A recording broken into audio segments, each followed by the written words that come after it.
Here. Yeah, Oh, there she is. Trysta in the chat. Oh, let's see. TK live from Virginia. Oh, Virginia. Okay. TK, VA. man, TK be making so many moves, man. She was at the Commanders game. Yeah. Come on, man. And Cowboy fan out there watching the Commanders, the football team. Pain. Just pain. Something's different. What is it? Her hair Is it your hair? Yeah, hers a little different. Hair's different. I just am a mess today, You know. guys. Like, honestly, I need to get my lashes done. I need to get my hair done. I'm just running around. I'm just Okay. feel a little cancery. Not gonna lie. Just Cancery. yeah, like when I don't have my lashes going, I feel like a little cancery, Are they off right now? Yeah, they're off. So I think that's what it is. That's Oh, what so the it is. lashes are Yeah, off. I think Yeah, the lashes are just like on their last leg. Because I had like 6 straight days of migraines last week. As you guys know, the first day was the day I was on with you guys. It was like Wait, I thought we took steps to. yeah, but it stayed. Oh God! Mhm. So are you back to drinking Coke Zero? Because Lord knows I would be. I mean, he told me it was going to take 7 weeks to get here. He said, Oh yeah. man! So Oh, anyway, geez. That's all we have in our refrigerators: Coke and Pepsi Zero. My goodness. really, 7 weeks. it took until I think Sunday morning when I was going to the game for my migraine to go. So I was supposed to have your Chatty House doesn't really care about this, but I was supposed to have a lash appointment on like Thursday, and I had to cancel. Otherwise, I would have been back, baby, back. I would have been. I'm not saying that there's anything's wrong with you, but I'm so vain. I would have been there suffering. Oh yeah, let me I would have been there. let me run out of hair enhancements. KC, I ain't gonna be there today, dog. I would have been. I ain't gonna be there suffering. today, bro. Just suffering, Sorry. Just like who's the Professor X? Just like go get. I had to drive. I had to get out of bed. If I could have gotten an Uber or whatever, I guess I could have done that. But yeah, I had to do it. Have you gotten in one of those driverless Ubers? No, definitely not. No. No, I think where did I see this? Maybe it was just Twitter. But when Jimmy Kimmel put his aunt in one of those and she didn't know, Mm-hmm. did you I didn't see that. And drove him to the station, and she's like this, 70-year-old New York aunt. She's like, "Get me out of here!" Like it starts taking off and drives her to the studio. But that was actually pretty funny. No, I'm good. We were at the tree lighting ceremony, whatever day that was, and I met Gavin over at Bennett's for a drink. He said he used self-drive the whole way. No, I ain't never pressed that button before. I'm good. Self-driving? No. Crazy. Yeah, I don't trust any of it. I've done it in the neighborhood just to try it out, and it's just not. That man's gonna drive all our cars off of a cliff one day. Well, what was the movie? That movie that came out like a year ago, and all the Tesla cars met up in one spot. I don't know. It was a pretty popular movie. I have no idea. It was like a Netflix. All I remember is iRobot with Will Smith when the robots revolted. Yes. That's the Tesla. The Tesla is going to revolt, like it's going to turn into a transformer. Yeah, that's what they all were in the movie. And they're using Twitter to coordinate their locations. Well, I can believe it. But that's why I'm getting off Twitter and getting rid of that car because they ain't gonna get me. All the Teslas. I was wondering about this, guys. Like I didn't want to bring it up because I feel like it's salt in the wounds, but like post November, whatever. I was wondering, like, where you guys at with the whips? Are we trading the whips in for something a little less muskish?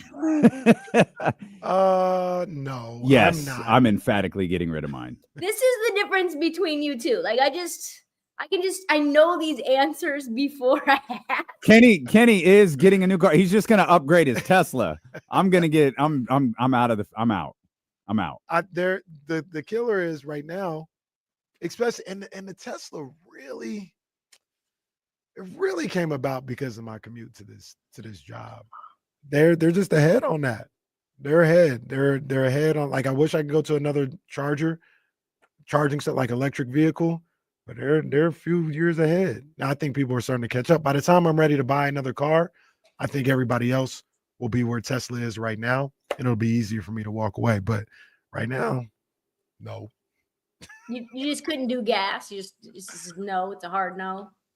There's a lot of gas money crazy out here. Yep. I got a long way to go every day. And I remember when I had my Infinity, it was premium only, and I capped it. Like I'd be like, nah, I'm not spending more than $70 a week on gas. I'm just not. Like I don't know where that's going to get me. I'm just not going to go to work. I don't know I'm where just not going to go to work on Fridays.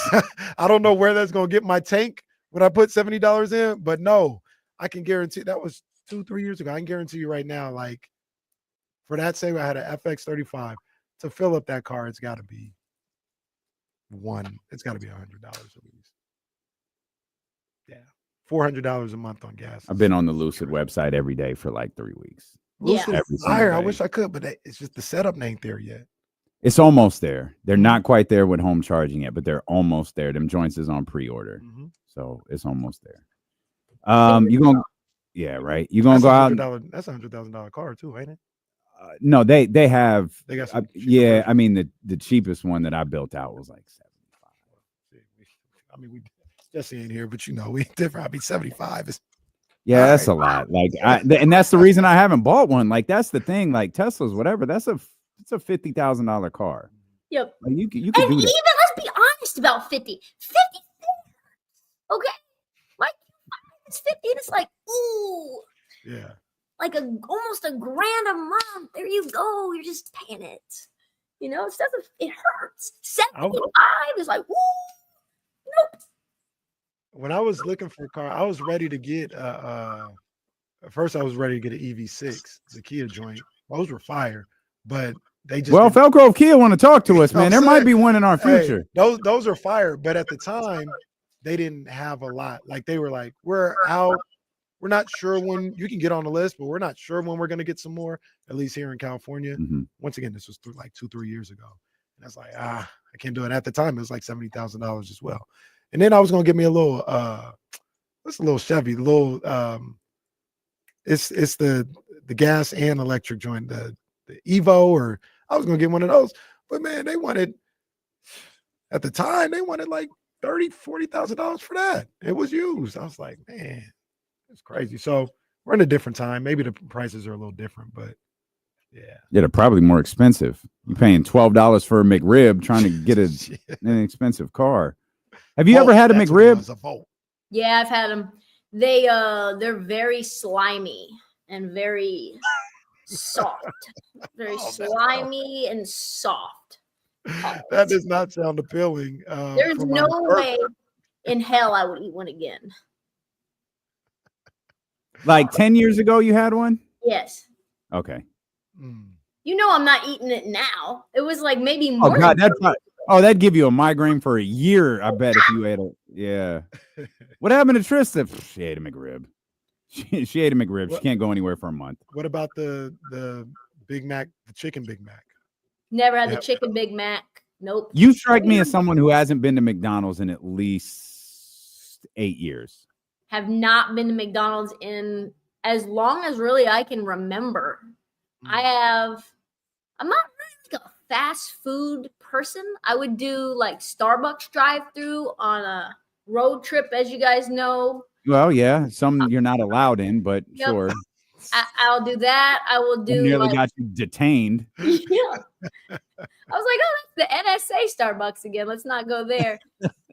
I just went to a fast food chain in Indiana. I want to say that was like I forget what that was, and it was fine. It was like a burger joint, but not like if I had to choose one that I had to eat, it would probably be Popeyes. I like the Popeyes chicken tenders. I had that recently. Okay. Why are we talking about novel fast food items? I don't know how this happened. I think we were just tired of being mad about the Kings and somehow McDonald's. Casey said something about pie, but then Vanessa microwaved the pie. But microwave the pie. Then I mentioned apple pie. Casey said apple pie isn't good. He doesn't like pie, but then he said the McDonald's pie is good, and it just set us off. It is good. You know what? I think I like it too, though. It's not It's not actually food. Because it's not actually a pie. Yeah. Well, so you've been around long enough to know it's about the texture. So if I get an apple pie, it's just a lot of the gooey apple, right? And not as much crust. The apple pie and McDonald's. It's about the texture. No, I don't like peas, right? Like I'm not a big fan of mashed potatoes. I need, like I said, there's crust, all this other stuff. I need some more of the texture. So the McDonald's apple pie has more of the bread, the crust, and all that other stuff. So that's probably why I like it a little bit more than a regular apple pie. Okay. Yeah, this is going nowhere. So the Kings are broken. Yeah. And we're concerned. We're concerned that we can't fix them. We role played firing like 7 people earlier. It went really badly. That's how we got to apple pies. How do you seriously? So you know that my team, my true team, the Blazers, are truly intending to tank. That's what we are doing. We want an Ace Bailey. We want a Cooper Flag. We want a Dylan Harper-esque. Whoever we end up getting. Like, you are one game. Is it a half a game? It's a half a game? No, a full game over the Blazers. That is insane for a team that had deep playoff run aspirations. And ultimately, I really don't know how you fix it either. And I don't know how we got here, because I think there was a lot of optimism and excitement prior to the season that things would be closer to 2 years ago than they were 1 year ago. And I get the concept of wanting everyone fired because you just want someone to blame. But I don't know how you can't fix it overnight, I don't think. Yeah, that was actually the crux of what we were talking about, is if you fire someone, it's over. Like the whole thing is done. Like De'Aaron's gone, you're changing everything if you move on from Monty or eventually Monty and then into Mike or whatever. Like, that's the end. And you just had, it was kind of like, if you make that move, if you pull that cord, if you press that red button, what do you do next? And there was no way we could come to a positive outcome that you make that move and something good happens. Now it sucks because the other option is, and the scenario was always not right now. The scenario was like in 2 weeks. Are they 6 games under 500? Are they in a much worse spot, headed into 2025? But when, you get there, then it's like, okay, so the other pill that you got to take is, do you trust that somehow they can fix it? Do you not make those big changes and just trust that they can fix it? And obviously that doesn't feel like the right answer for a lot of people either. Well, and I wonder too, because when I think about this team, I think about just some of the things that De'Aaron said in the offseason about what he wants in a team, wanting to contend and compete. And so I wonder how, impactful this year will be in terms of next year, and whether he wants to have conversations about an extension and whether he wants to find another place to go that would give him a better opportunity, or whether the loyalty is there. I mean, I think we kind of got a signal of where his head was at. And Emma's head. And Emma's head was at when he talked about Malik Monk.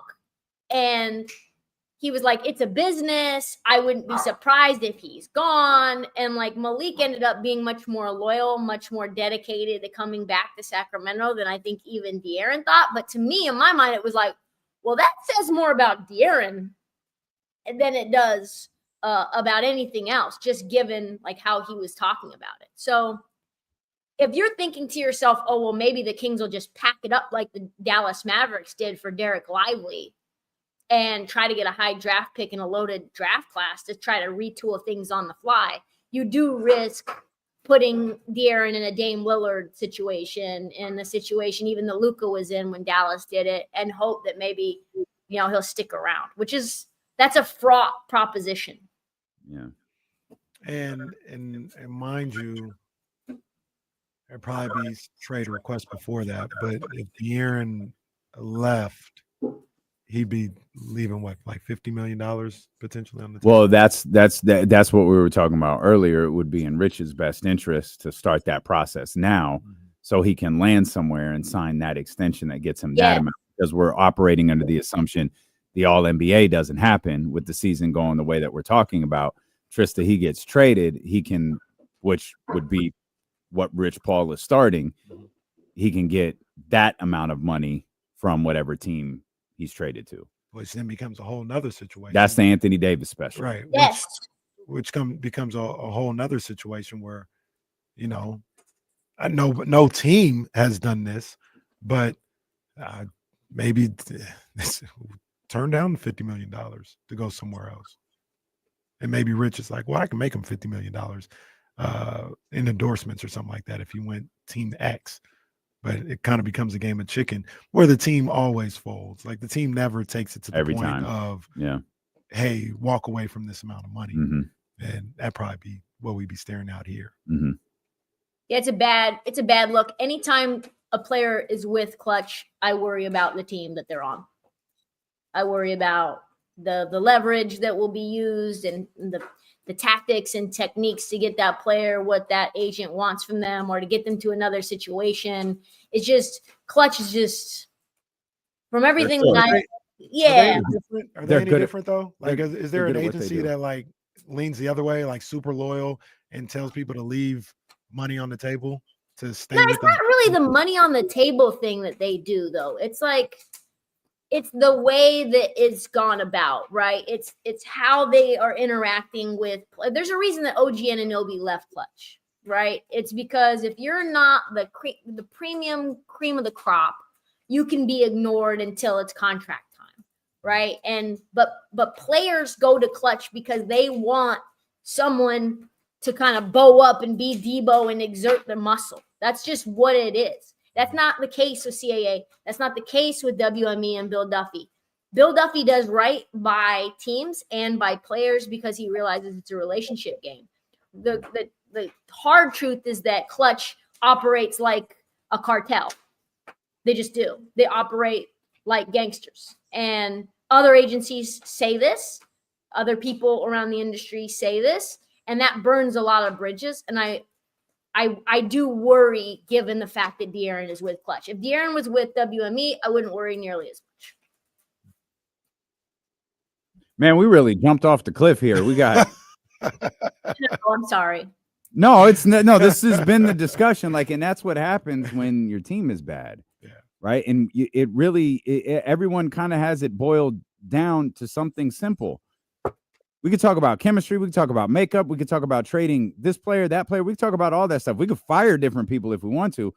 This team hits a small percentage more of shots that they're missing. They're 3 games above 500 rather than 3 games below 500. And that's not toughness in the paint. That's not rim protection. That's just hitting the shots that are right there presented to you. Wide open TK, shots, too. TK, we went through their made threes this year. It's 7, 9, 10. Just the amount of games where they have hit a stunningly low amount of threes is crazy. And again, we just go back to what we'll continue to discuss, which is like, I don't think that there's, as LeBron, the wise LeBron James once said, we don't have any snipers on this team. There's just not a lot of snipers to hit those threes. Can't hit the broadside of a barn right now. So until that changes, I don't really know what to say. That stat is probably going to persist. That's the thing, great. though. That's the thing that that's the X factor to me. Like their 3-point shooting. The two things are they're made 3-point shooting and they defend the 3 at a very poor rate. And I think if they just hit more threes and defended the same way, like Damian said, they'd be, I think, 3 games over as opposed to 3 games under. You look at somebody like Keegan Murray, you know, he's a guy that he's shooting 27% or something like that from 3. I think he can turn some things around. Kevin Huerter, maybe even not. Well, here's the thing, maybe, but Keon consistently taking Kevin's minutes may help with your 3-point shooting because Keon's been a good 3-point shooter this year, and now he'll be getting more attempts, more looks, and maybe that could help as well. Not to the tune of 9 threes, but what was he like? one of the only ones to make one the other day. Then he made like 3 of 5 from beyond the arc. We were begging for Kevin Huerter to go 3 of 5 from beyond the arc. So now maybe more Keon minutes. You combine that with Keegan shooting a little better. Maybe that's your 3 to 4 3-pointers a game right there. TK, Sorry. I asked earlier. No, it's bad. That's fine. That's what we've been saying all day. Kings fans, we're sorry. Sorry. Would you rather me? Would you rather have Sacramento's issues or Minnesota's issues? Oh, I think I'd rather have Sacramento's issues. Minnesota feels fractured. Yeah, and I think you look at what it could have been in Minnesota. You're coming off of a Western Conference Finals. Everybody is feeling really good. Yes, you have the ownership issue looming in the background, but and that really did cause the cap trade, right? Like the fact that the owners wanted to shed salary because of this new collective bargaining agreement and how it works when you go over into the luxury tax really did cause this. But I felt like you should at least have given it one more year to sort of see what they could be, because Cat was injured in the beginning of last year and he came in late. And then obviously they were the number 1 defense in the league, middle of the road offensively, and they're still middle of the road offensively. And now they're somehow, some way trash. And I think Julius Randle is a big piece of that. And a lot of the reservations that I had about New York when they acquired Cat, a lot of those stem and end up getting filtered down to Julius as well. He's a lot of the same player in a different way, doesn't space the floor as well, but like he's moody, right? He's not a lighthearted guy you can make fun of and that galvanizes the locker room. I think when Ant Edwards is saying things like, we don't like each other that much and we're growing apart and we can't even talk to each other, honestly, we're like little kids. It sounds like he's breaking up with the Minnesota Timberwolves. Guys, we're growing apart. It's like, I don't know. We're just growing apart. We don't really like each other that much. Like, it's like those couples, and you're like, so what do you guys do on the weekends? Like when you're both off, they're like, oh, we don't ever hang out. It's like, what? Like, yeah, like they do their thing, I do that. We don't like each other. We just low key live together and split bills. We just happen to maybe go to bed in the same bed. That feels like the Minnesota Timberwolves. And coming off of Western Conference Finals, you're like, ooh, that's really bad.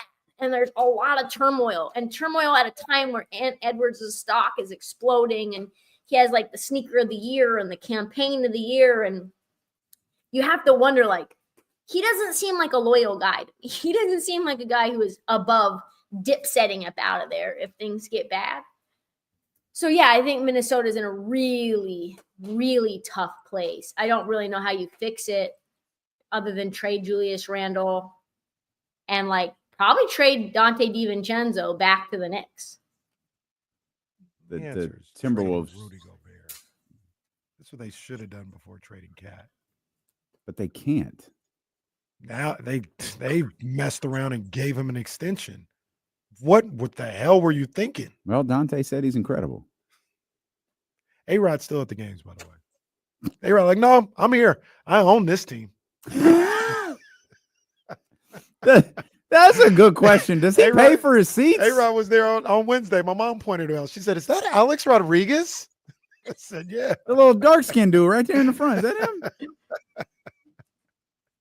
Yeah, the one that's like looks like he's been spray tanned. The Timber. What I got out of that is the Timberwolves should be smashing every night. Instead, they're cohabitating. Yes.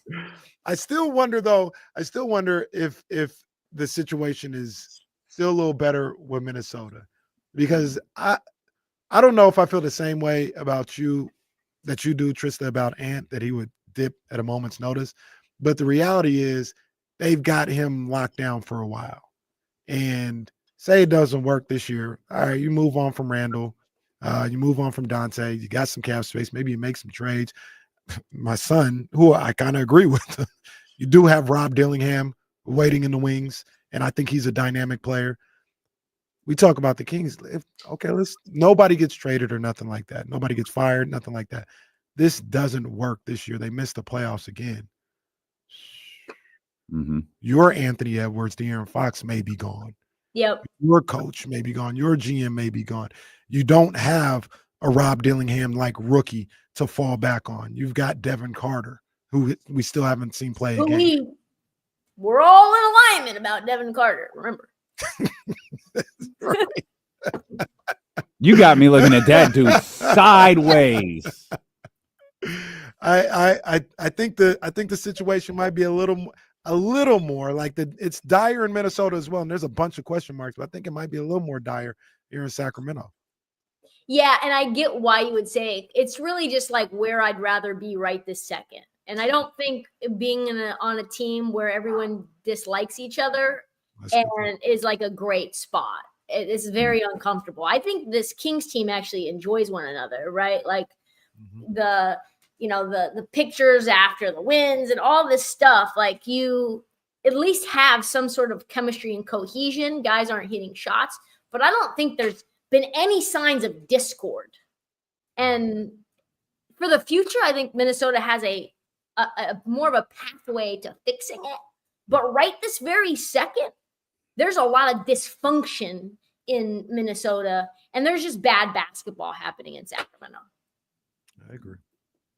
Still have Rudy Gobert there. That's probably the X factor. That's why Minnesota stinks. Damn, all the countries hate Rudy Gobert. We appreciate you, TK. Did you have a good Thanksgiving? I did. My mac and cheese, as you guys It pointed out. looked fire. That mac and cheese Yeah, was that good. was Fire. fire. Yeah.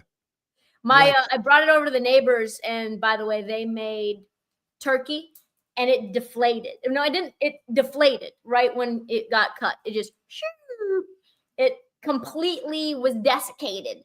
The dark meat was no meat. It was just bone. The white meat was dry. It was the white person's turkey I've ever had. It was so bad. The mac and cheese got run through.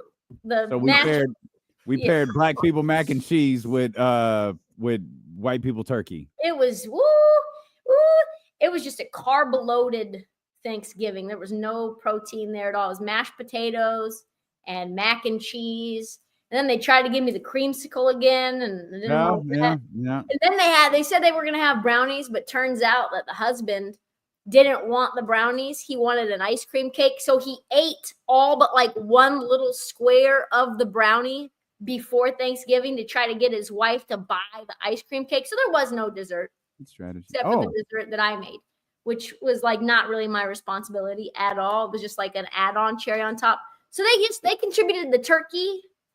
That you didn't eat. And that I didn't eat. And then they made me take it home, by the way. They made me take a whole bag full of it. So I dehydrated it and made it into dog treats. Very good. Probably didn't have to dehydrate it very long the way you 2 explained. hours only. That's crazy. 2 hours only. That's wild. Well, the mac and cheese looked crazy. Thanks. It's still hitting to this day. Very good. Love you, All right. TK. Love y'all. All right, we'll come back. We haven't gotten a chance.